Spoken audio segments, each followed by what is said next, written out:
Inspirers, I see that you're here to find out more about what Aspire Big, Inspire Bigger has to offer you.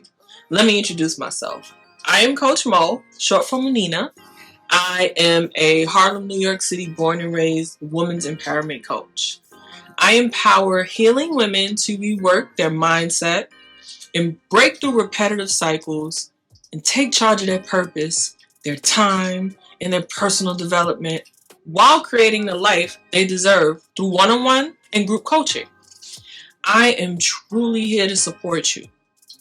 Are you looking to change your lifestyle and transform yourself into a better version of yourself? Unlock the secrets for a more productive, efficient, and fulfilling life with our personal development workshops. Become a part of our growing, vast community by simply signing up and attending. We have bi-weekly personal development workshops, Q&A sessions. In case you miss a session, video recordings of group sessions will be made available. And we have expert guest master classes, private vast online community access, and more.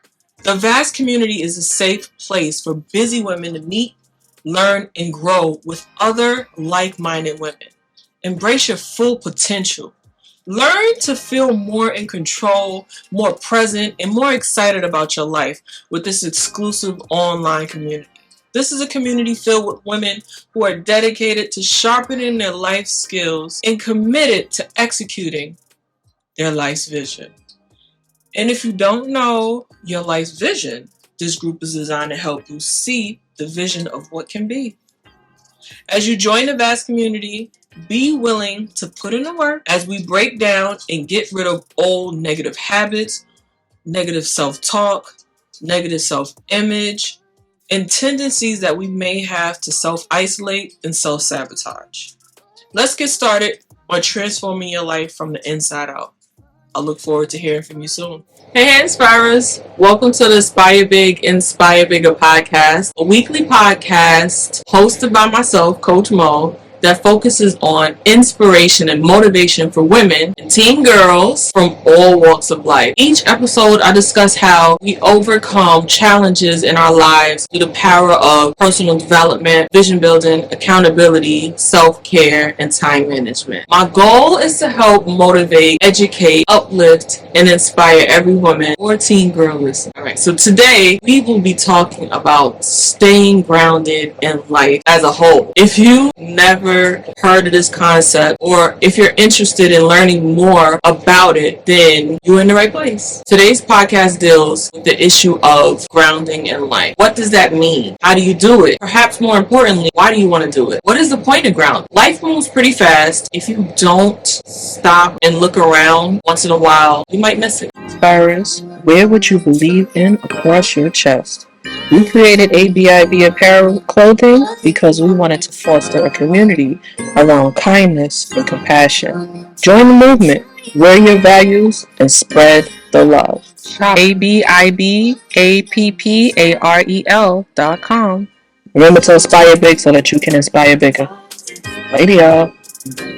So let's get into the episode. Staying grounded is a full act of intentionality. Grounding, simply put, is the act of bringing yourself back to the present moment after being distracted by thoughts. It's a way to reclaim your attention and pause before reacting to things in an unhelpful way. Grounding is about intentionality. If you're not grounded, it means there's something else in your life pulling on your attention. A lot of something. Grounding is about noticing when your focus gets pulled away from present moment awareness and then redirecting it back into right here, right now.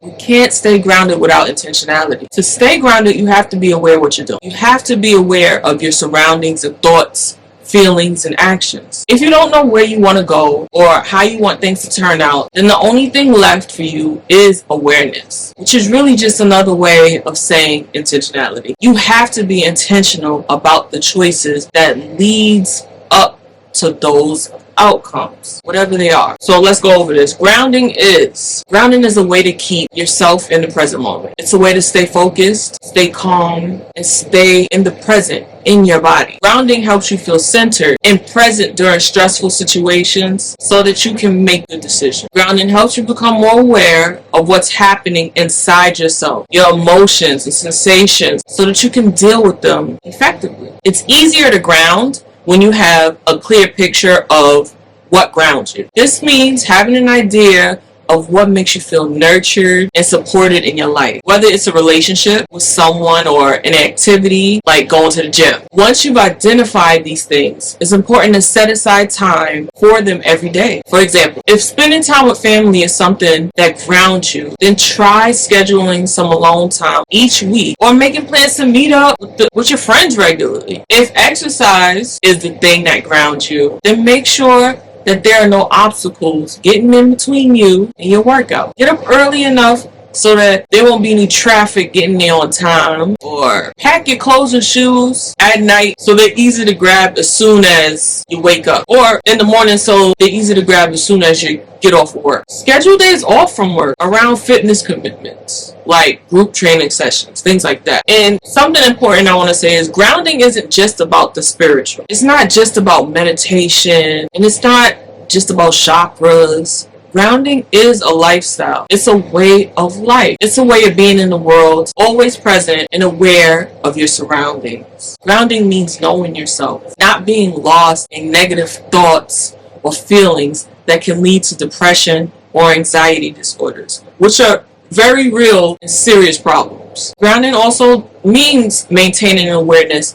of the things around you at all times. So that if something happens unexpectedly, you won't panic, because you'll know how to deal with it calmly without getting overwhelmed by fear or stress. Grounding goes hand in hand with patience. I remember a few years back, I prayed for patience. I am still learning that lesson to this day. Patience is not a virtue that comes naturally to most people, and it ain't easy. We live in a society where we are constantly bombarded by messages of instant gratification and immediate results. Patience does get a bad rap. Even though it's tough, it gets a bad rap, and I don't think that's fair. People hate patience as if it's the reason the process is slowed down. The truth is, the time that it takes to reach your goal is the time that it takes whether or not you're being patient. What else is true is, without patience, you're torturing yourself, trying to rush through the process. Patience is considered an inconvenience because it requires us to acknowledge that things don't always happen when or how we want them to. And that's a tough pill to swallow. Some of us even think about patience as something you do for others, for someone else, like waiting for someone else who is late or trying to soothe an upset child until they calm down. But what if you could use patience in your daily life, just for you? What if being patient meant having more energy and focus throughout the day instead of feeling drained, stressed out? When I start thinking about how much being patient means for my personal success, I realized that grounding was one big reason why this has been possible for me lately. Grounding helps keep me focused on what matters most without getting caught up in stories about all the things going wrong around me. It also helps me identify which thoughts are helpful versus unnecessary distractions, like mind chatter about past failures or worry over future possibilities that might never happen anyway. So why even bother thinking about them right now? You'll know when you're grounded because you'll feel it. Being grounded is a state of being that is achieved when you can feel confident and relaxed in your everyday life. It's about trusting yourself to make good decisions, knowing that you are on the right path at the moment, and feeling like you are in control of your life. When people say they feel grounded, they often mean that nothing can shake them from their calmness and confidence, and they feel safe. Grounding isn't just something that happens. It's an act of intentionality. You have to decide to be more present in the moment, as well as empowered by what comes next in order for grounding to make sense. Grounding requires a certain amount of mental clarity so that we can see ourselves clearly without any distractions or worries about what might happen next, or if we're making decisions based on fear. You're not always going to be grounded, and that's okay. Listen, you're not always going to be grounded, and that's okay. We're all going to have moments that test our ability to stay grounded. You need to be grounded in your body, but you also need to be able to let go of the stray thought creeping into your mind as soon as it comes up. That's because grounding is an act of intentionality. Again, that's because grounding is an act of intentionality. And sometimes you might have to fight off or put down a stray thought that sneaks into your mind that would make it hard for you to focus on being fully present on the task at hand, whatever it is. Even if the task is just to be at peace in the moment. The good news is, even though grounding might feel like something only certain people can do, we all have this capacity within us. The key is knowing how much effort we need to put into staying focused during times when our mind is wandering away from us, and how long we should spend trying before giving up and moving into something else. Grounding is a skill that we grow into, but it's also something that we can always work on. Being grounded means taking responsibility for your own emotions and not letting anyone else's reaction dictate how you feel, or any situation dictate how you feel, or how you see your future, or how you see your present. It means having patience with yourself, and even when things go wrong or life gets hard. And most importantly, grounding is about making the choice to stay present in each moment, even if that means leaving the room for 5 minutes